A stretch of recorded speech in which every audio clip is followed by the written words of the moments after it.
Bonsoir, bonsoir, bonsoir à tous. Ce soir, j'ai choisi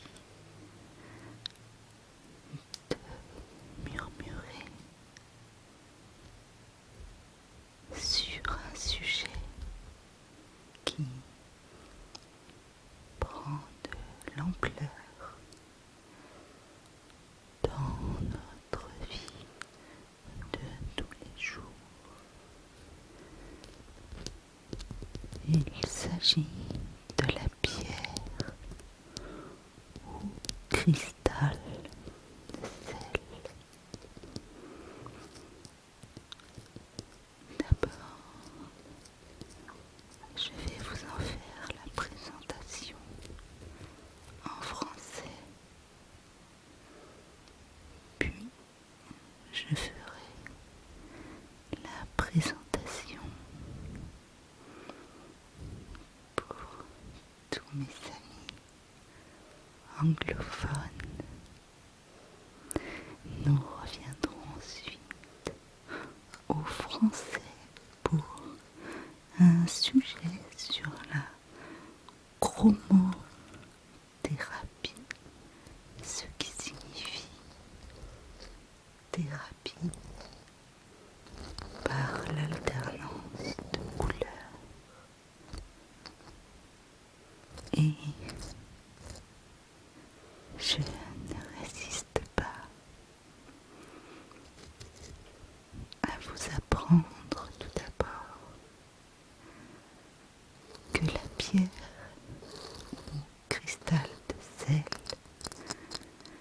est entièrement naturelle et formée par le retrait de l'eau de mer. Elle est traditionnellement reconnue pour favoriser la relation corps-esprit, l'optimisme et la créativité. Elle lutte contre le stress et apaise le moral.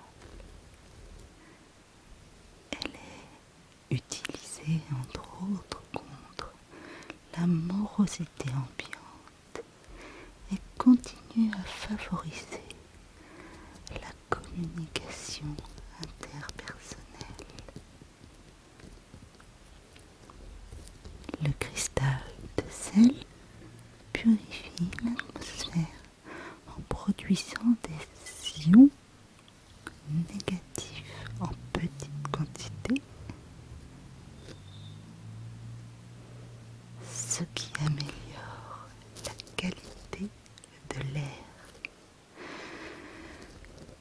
On rentre ici dans des termes un peu physiques, mais très peu compliqués et faciles à comprendre.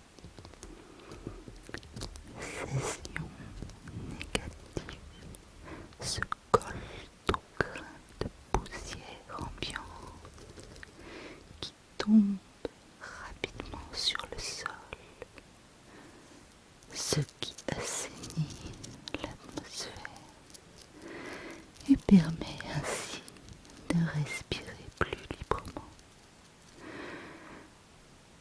Ce processus est accéléré par l'échauffement du cristal de sel au contact de la chaleur de l'ampoule et au final, l'air est un peu moins pollué.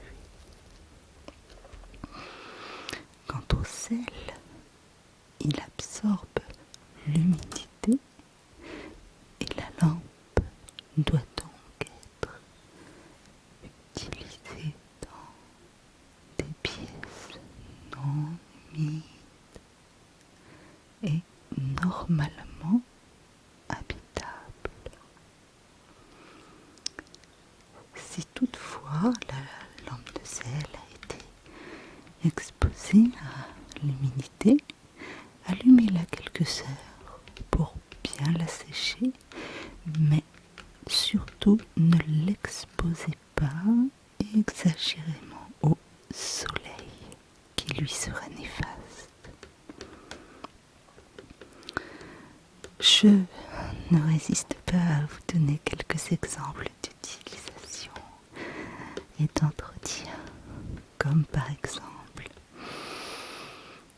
un cristal de sel posé près d'un écran d'ordinateur, de TV. Eh bien, il diffuse une lumière reposante pour les yeux et relativise l'effet nocif de l'écran. Dans une chambre d'adulte, son action relaxante favorisant l'harmonie et le sommeil de meilleure qualité. Dans une chambre d'enfant, elle sert tout d'abord de veilleuse et émet une lumière chaude et calmante. Elle est rassurante. Sur un bureau, c'est une excellente lampe qui n'agresse pas les pupilles et soulage les yeux fatigués. Dans un cabinet médical ou de thérapeute, ou bien encore une salle d'attente où l'on a tendance parfois à s'énerver, elle apaise les personnes et dissipe les tensions.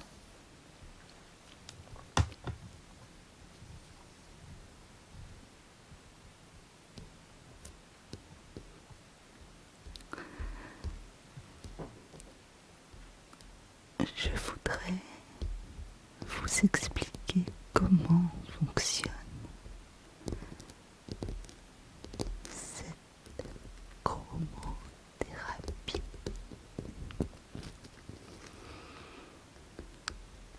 La chromothérapie est une thérapie alternative douce créée par l'observation des nuances de couleurs.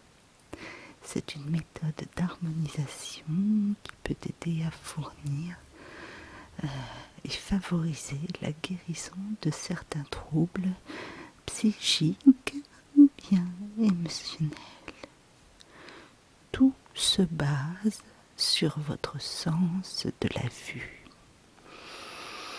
Nous sommes constamment entourés de couleurs dont certaines nous agressent, contrairement d'autres couleurs sont associées à certains sentiments ou certaines situations que l'on peut retrouver parfois dans le langage commun. Ne dit-on pas la vie en rose, être vert de rage, l'époque dorée, ou même parfois être dans le rouge? Eh bien, il semblerait que chaque couleur a un sens, une interprétation et une association émotionnelle bien précise. Selon le principe de la chromothérapie, les couleurs pourraient nous apporter des stimuli exceptionnels tels que la modification de certaines humeurs, comme calmer ou même augmenter l'énergie vitale ou bien corriger certains troubles qui restent encore à déterminer, troubles physiques, troubles psychiques, troubles mentaux.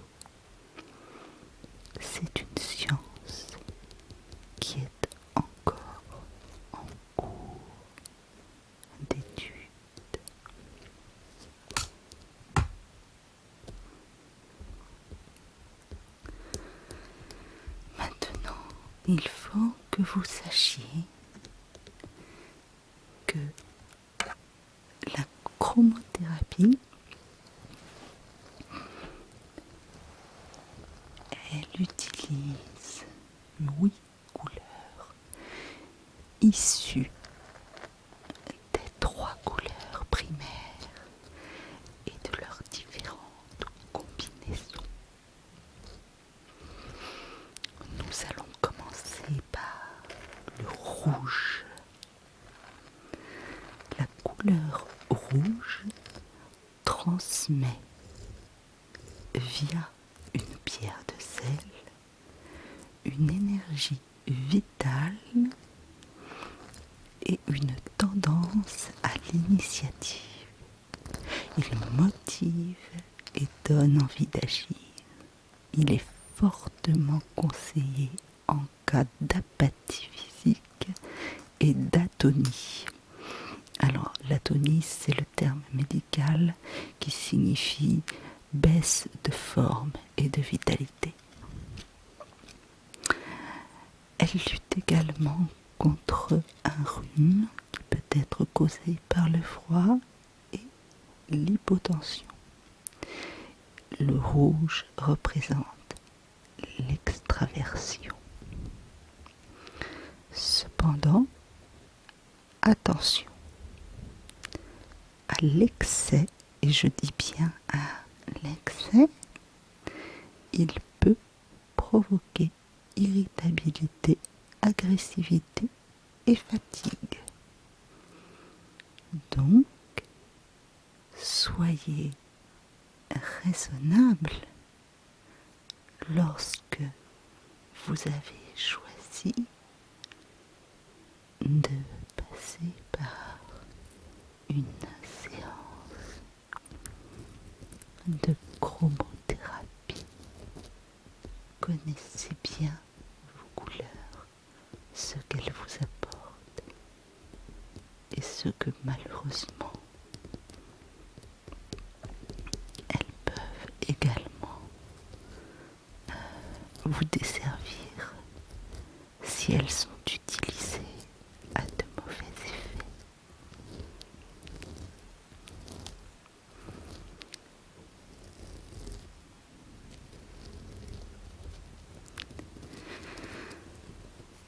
La couleur orange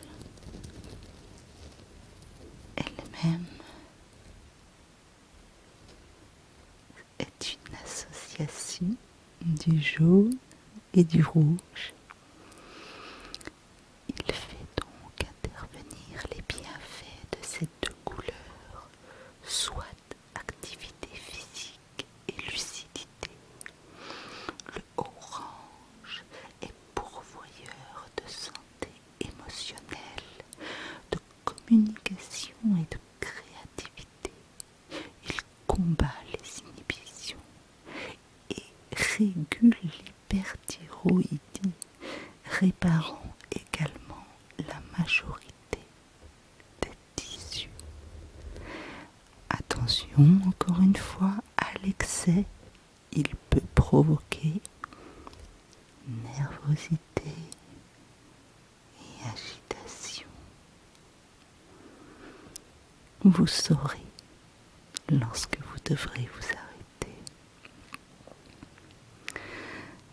Quant au bleu, il est rafraîchissant, relaxant, très indiqué pour la fatigue physique, le stress, les palpitations, voire même l'hypertension, les douleurs aiguës, la fièvre. Et il est également antiseptique car il réveille l'intuition et le talent quand il est conjugué au vert. Cependant, à l'excès, il provoque mélancolie, méditation négative et tend vers le pessimisme.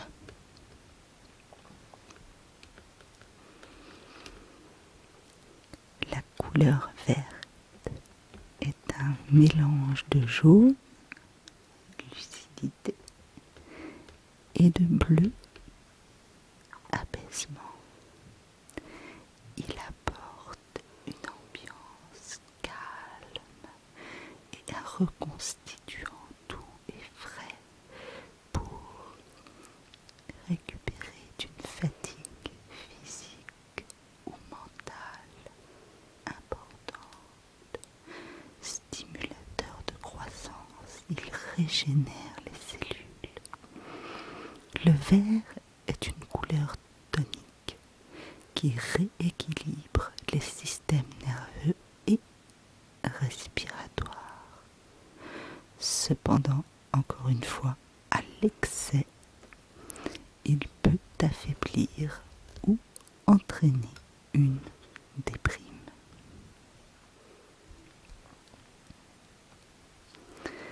L'une de mes couleurs préférées que nous allons aborder maintenant est le turquoise, dont une pierre porte le même nom, étant donné qu'elle reflète la même couleur. Alors, ce qui est formidable dans le turquoise, vous allez le voir et le constater à la fin de ma présentation concernant cette couleur. Tout d'abord, il calme et diminue les inflammations et les infections en assistant le système immunitaire, et son composé de jaune stimule le discernement et le désir de le faire partager à autrui. Il facilite la concentration et, comme je vous le disais, on n'y note aucun excès. Vous pouvez en bénéficier autant que vous voulez, tant il est que cette couleur provoque chez vous détente, repos, relaxation.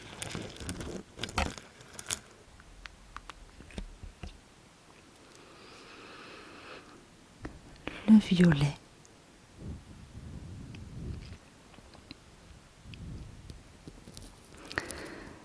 Le violet est une couleur qui calme et renforce le système nerveux en augmentant le rendement de l'activité mentale. Il est fortement conseillé pour combattre certains troubles psychiques, les angoisses, les peurs, les attaques de panique, mais aussi les pertes de mémoire. Cependant, il aide précieusement à la désintoxication du sang et les problèmes de rhumatisme dus à l'humidité. Quand on sait à quel point les rhumatismes sont douloureux, une cure de lumière violette bien maîtrisée ne peut être que bénéfique.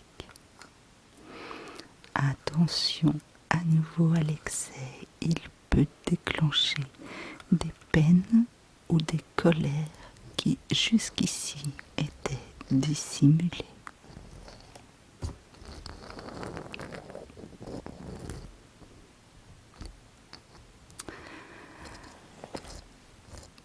Pour conclure, la chromothérapie n'est pas reconnue scientifiquement ni validée médicalement par l'Académie de médecine,